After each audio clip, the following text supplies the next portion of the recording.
As micro e pequenas empresas, e até médias, estão quebrando no Brasil, por falta de ajuda e por falta de crédito para pagarem as suas contas, pagarem suas dívidas e poderem manter-se na pandemia e abrir logo depois da crise.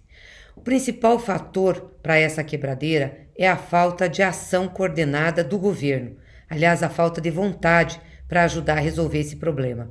As linhas de crédito hoje oferecidas pelo governo são linhas caras e burocráticas.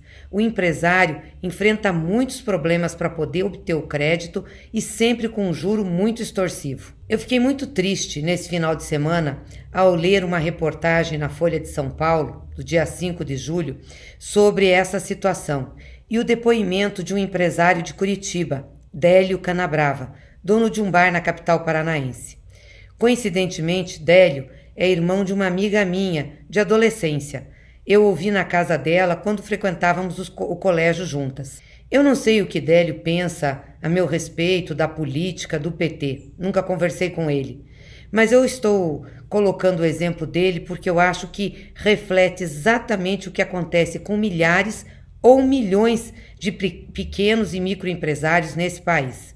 Délio está doando, entregando o seu negócio pelo custo da dívida. Ele não tem condições de sustentar o bar fechado na pandemia sem ter uma ajuda.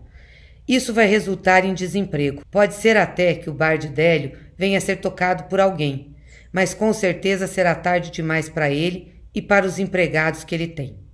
Vamos lembrar aqui que as micro e pequenas empresas são as que mais empregam no país.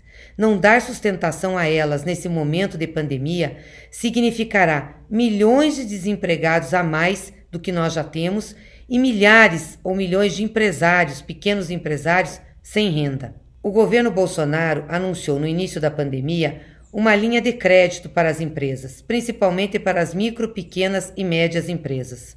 Do total anunciado lá atrás, há quase 4 meses, apenas 20% foram liberados. E exatamente porque os empresários, micro e pequenos, têm dificuldade de acessar. As exigências burocráticas são muitas.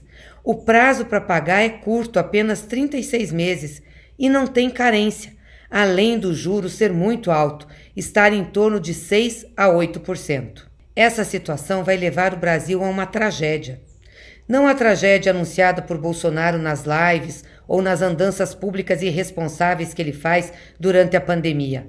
A tragédia vai ser causada pela falta de responsabilidade do governo e de coordenação do sistema financeiro e bancário. Aliás, Bolsonaro e Paulo Guedes liberaram 1 trilhão e 200 bilhões de reais para os bancos enfrentar a crise, embora a crise não tenha afetado o sistema financeiro. Esse dinheiro teria que ser utilizado para crédito às empresas e às pessoas, mas eles não determinaram nenhuma contrapartida. Os bancos não querem emprestar, não querem correr risco. É só no Brasil, no sistema capitalista brasileiro, que banco não corre risco. O Estado tem que garantir. O que os bancos estão fazendo é comprar títulos do Tesouro Nacional, que são remunerados pela taxa Selic, e se negam a emprestar para as pessoas e para as empresas. E o governo assiste isso tudo passivamente. Nós propusemos, no início da crise da pandemia, junto com a renda emergencial, uma política de crédito para as micro, pequenas e médias empresas, que consistia basicamente no seguinte, que consistia em ter 1 ano de carência para pagar o empréstimo e 60 meses para fazer o pagamento. Além disso, o juro, a taxa de juro, tinha que ser a taxa Selic, a mesma que o governo paga aos bancos quando vende seus títulos. Hoje está em torno de 2,5%. Além disso, não podia ficar exigindo garantias absurdas. A garantia básica teria que ser o faturamento da empresa depois da crise. Mas não foi isso que o governo fez. E o Congresso até agora não colocou o nosso projeto para ser votado.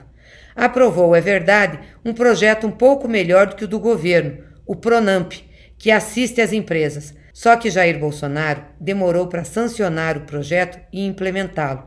Ele está sendo implementado agora, quando as coisas já estão críticas, ou seja, a maioria das empresas já fechou as suas portas. É desalentador ter um governo como esse, irresponsável e omisso. Eu lembro aqui da crise econômica que nós passamos em 2008 até 2010. O presidente Lula tomou medidas efetivas, utilizou os bancos públicos, BNDES, Caixa Econômica, o Banco do Brasil, que é de economia mista, para salvar as empresas e a população. Ofereceu linhas de crédito baratas, acessíveis, rápidas, e nós conseguimos sair daquela crise. Era o que deveria ser feito agora.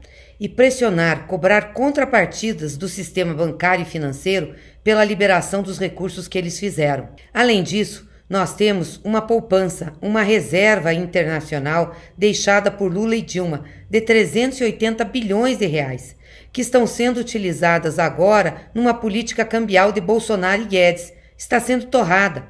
Pelo menos poderiam utilizar parte desse dinheiro para salvar as empresas e ajudar o povo brasileiro. Na mesma Folha de São Paulo, que trouxe a matéria sobre Délio e outros empresários, vem logo abaixo uma matéria dizendo que Bolsonaro quer aumentar a sua verba de publicidade, a verba de publicidade do governo, para melhorar a sua imagem. Por aí, a gente vê o que é prioridade de um governo. Bolsonaro não tem condições de conduzir esse país. Infelizmente, com ele, nós estamos num navio sem rumo. Nós precisamos proteger o povo brasileiro, proteger as empresas para sair dessa crise. Esse governo não consegue dar respostas. É por isso que nós estamos fazendo também um embate político com Jair Bolsonaro, Paulo Guedes e todo o governo que ele dirige.